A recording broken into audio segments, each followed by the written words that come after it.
বন্ধুরা, টুকিটাকি ব্লগে তোমাদের সবাইকে স্বাগত জানিয়ে আমি শুরু করছি আমার আজকের ব্লগ। আর এখন বাজে হচ্ছে 6:30। আমি যাচ্ছি হচ্ছে হসপিটালে বলতে আমার দিদির প্রেগনেন্ট, তো হচ্ছে ওর পেইন উঠেছে। তো সেই কারণে এখন আমি তড়িঘড়ি করে দৌড়ে দৌড়ে যাচ্ছি হসপিটালে। আর মেয়েটাকে বাড়িতে রেখে গেছে ওর পাপার কাছে। ঘুম থেকে উঠলে তারপরে ওর বড় মার কাছে দিয়ে আসবে ওকে, দিয়ে তারপরে ও যাবে। তো আমি এখন তাড়াতাড়ি করে যাচ্ছি। দিদি ফোন করেছিল যে ওকে হসপিটালে নিতে হবে, তো তাই যাচ্ছি। তো তোমরা দেখতে থাকো, সঙ্গে থাকো আমার ব্লগটা। তো তারপরে এই যে দেখতে পাচ্ছ আমি চলে এসেছি আমার বাপের বাড়িতে। দিদিরা রাতে বাড়িতে ঘুমিয়েছিল, এবার যেহেতু ওর পেইন উঠে গেছে তো সেই কারণে মা ওকে সকালবেলা এই বাড়িতে নিয়ে এসছে।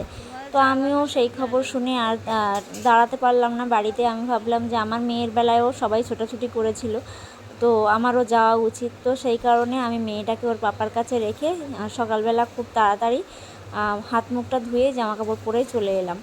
তো এই যে দেখতে পাচ্ছ যাওয়ার জন্য রেডি। আর তারপরে বাবা গেছিলো টোটো ঠিক করতে, বাবা টোটো ঠিক করে এসছে। এই যে দেখতে পাচ্ছ আমার বাবা চলে গেল। আর ওদিকে হচ্ছে দিদিকে নিয়ে আসছে ওরা বাড়ি থেকে। ওই যে দেখতে পাচ্ছ আমার বড়দি, দিদির ছেলেও আছে। তো দিদির ছেলে সেহেতু আমরা চাই দিদির একটা মেয়ে হোক। আগে একটা ছেলে রয়েছে, এবার একটা মেয়ে হোক। তো ভগবান জানে ভগবান আমাদের ছেলে দেবে না মেয়ে দেবে। তো যাই দেবে আমরা খুশি মনে নেব, তবে মেয়ে হলে আমরা বেশি খুশি হব। তো তারপরে এই যে দেখো আমরা টোটোতে উঠে গেছি।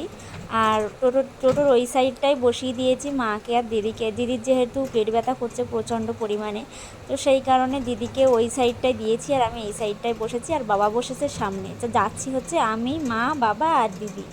আর মিঠুনদা হচ্ছে বাড়িতে নেই। মিঠুনদা বলতে আমার দিদির হাজবেন্ড বাড়িতে নেই, কাজের ওখানে, তো ওখান থেকে আসছে। তো তারপরে এই যে দেখতে পাচ্ছ যাচ্ছি। আর রাস্তার মাঝখানে একটা একটা করে বাম্পার আসছে, তো সেই জন্য খুব জোরে জোরে ঝাঁকা দিচ্ছে আর আমার দিদির পেটটা ব্যথা করে উঠছে। তারপরে এই দেখো রোড দিয়ে যাচ্ছি।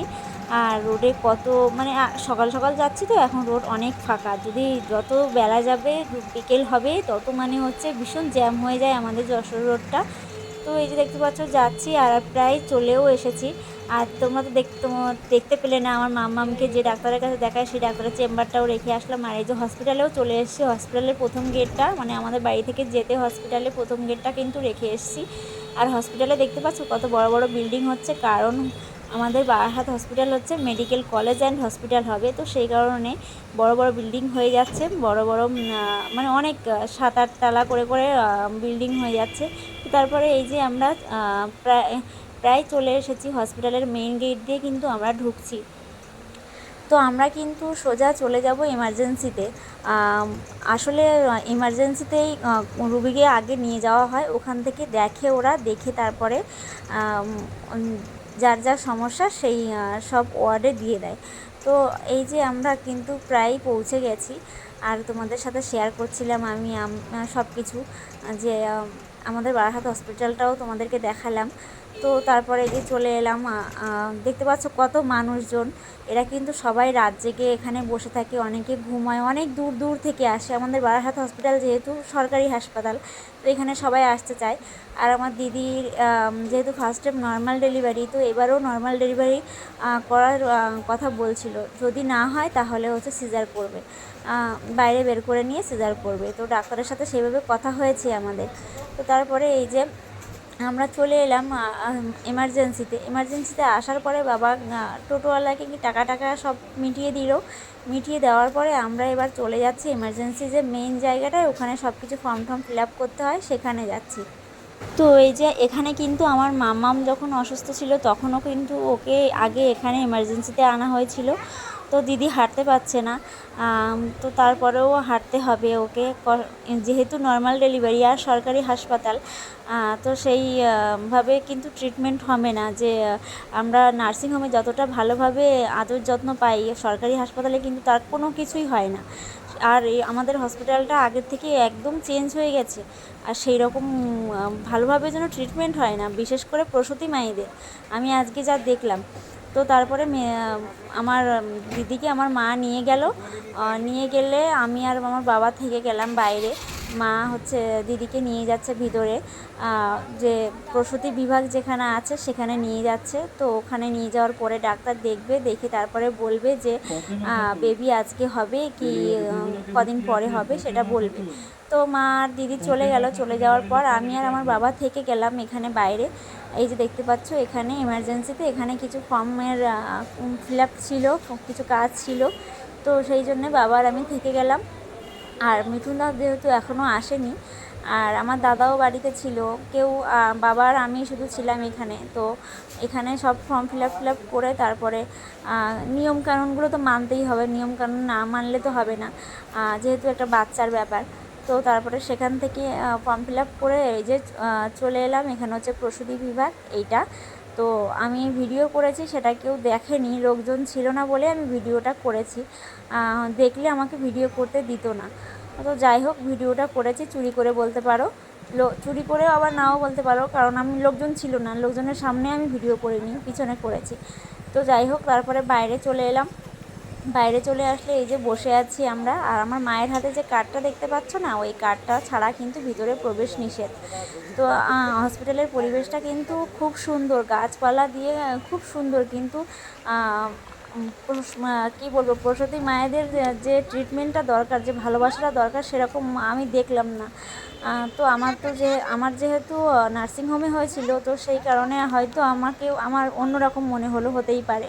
তো যাই হোক এই যে তারপরে আমার মা বলছিল যে কিছু খাবি, আমি বললাম যে না। তা মা বলছে যে অনেক সকালে এসছিস, কিছু খা। তো এই চিড়ে ভাজা নিয়ে আসলো, চিড়ে ভাজা আমি একটা খেলাম, আর মিঠুনদাও চলে এসছে ওদিকে, মিঠুনদাও খেলো, আমিও খেলাম। খেয়ে তারপরে আমার দিদিকে লেবার রুমে নেওয়া হয়েছে। দিদিকে ছুটি দিয়ে দিয়েছিল, যে ডাক্তার বলেছে যে ও 2 তারিখে আজকে তো 2 তারিখ, ওর 7 তারিখে ডেলিভারি হবে, মানে 7 তারিখে নিয়ে আসতে। তো দিদির ছুটি দিয়ে দিয়েছিল। এবার ছুটি দেওয়ার পরে দিদির হচ্ছে জল ভেঙে গেছিলো, মানে যে বাচ্চাটা যে জলের থলির মধ্যে থাকে সেই জলের থলিটা ভেঙে গেছিলো। সেই জন্য ডাক্তার পরে ওকে দেখে বলল যে না, ওর ছুটি হবে না, ওর লেবার রুমে নিতে হবে, ওর হচ্ছে ডেলিভারি হবে। তো তারপরে আমরা অনেকক্ষণ বাইরে ওয়েট করলাম, সেই 7টা থেকে 3টে, 3:30 পর্যন্ত ওয়েট করলাম। ওয়েট করার পরে হচ্ছে বাবা আর মা বলছে যে তুই এবার বাড়িতে যা, সোনাকে বাড়িতে রেখে এসেছিস। আমি বললাম যে ওর বড় মার ওখানে আছে, ওখানে থাকবে, এখানে ভালো, আমি আরেকটুখানি থাকি। তো এই বলে 3:30টার সময় আমি বাড়ি চলে এলাম। বাড়ি চলে এলাম বলতে বাড়ির দিকে রওনা দিয়েছি। এই দেখতে পাচ্ছ বাবা আমাকে রোডটা ক্রস করার জন্য নিয়ে আসছে সাথে করে, কারণ আমি রোড ক্রস করতে ভয় পাই ভীষণ, সত্যি কথা বলতে। আর বিশেষ করে আমাদের যশোর রোড পার হতে আমি খুব ভয় পাই। তো সেই জন্য বাবা আমাকে সাথে করে নিয়ে আসছে, বলল যে আমার সাথে চল, আমি তোকে রোড ক্রস করে দেবো। তো রোড ক্রস করে দেওয়ার পরে এই যে দেখতে পাচ্ছ আমাদের হসপিটালের মেইন গেটটা দেখতে পাচ্ছ, বারাসাত জেলা হাসপাতাল। তো এই পার্টটায় দাঁড়িয়ে আছি, এখান থেকে হচ্ছে টোটোতে উঠবো, টোটোতে উঠে তারপরে সোজা বাড়ি চলে যাব। তো টোটোর জন্য দাঁড়িয়ে আছি, বাবা আমার জন্য টোটো ঠিক করছে। তো ওই সাইডটায় গিয়ে বাবা দাঁড়িয়ে আছে, আর আমি একটু ভিডিও করছিলাম। দেখতে পাচ্ছ আমাদের হসপিটালটা কিন্তু বিশাল এরিয়া জুড়ে, যেহেতু সরকারি হাসপাতাল আর অনেকটা এরিয়া জুড়ে, তার উপরে আবার মেডিকেল কলেজ হচ্ছে, তার মানে বুঝতে পারছো আমাদের বারাসাত হাসপাতালে আর কোনো কিছুর অভাব থাকবে না। তো বাচ্চা এখনও হয়নি, সেই কারণে আমি এখন বাড়িতে যাচ্ছি। এই আর চলেও এসেছি বাড়িতে, বাড়ির কাছাকাছি চলে এসেছি, আমাদের আমবাগান দিয়ে যাচ্ছি। তো বাচ্চা হলে তোমাদেরকে সেটাও শেয়ার করব, তোমরা দেখতে থেকো। তো এই যে আমি বাড়িতে এসে স্নান করে, যেহেতু হসপিটালে ছিলাম, স্নান করে এই যে বসে আছি। এখন ফোন করলাম বাবার কাছে, তো শুনলাম যে বাচ্চা হয়ে গেছে। এবার কি ছেলে হয়েছে না মেয়ে হয়েছে সেটা এখনও জানায়নি, ওরা পরে জানায়।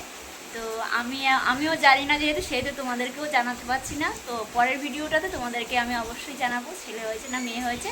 ততক্ষণ পর্যন্ত তোমরা কিন্তু সাথে থেকো, আমার ব্লগটা দেখো। আর আজকের ভিডিও এই পর্যন্ত, সবাই ভালো থেকো, সুস্থ থেকো।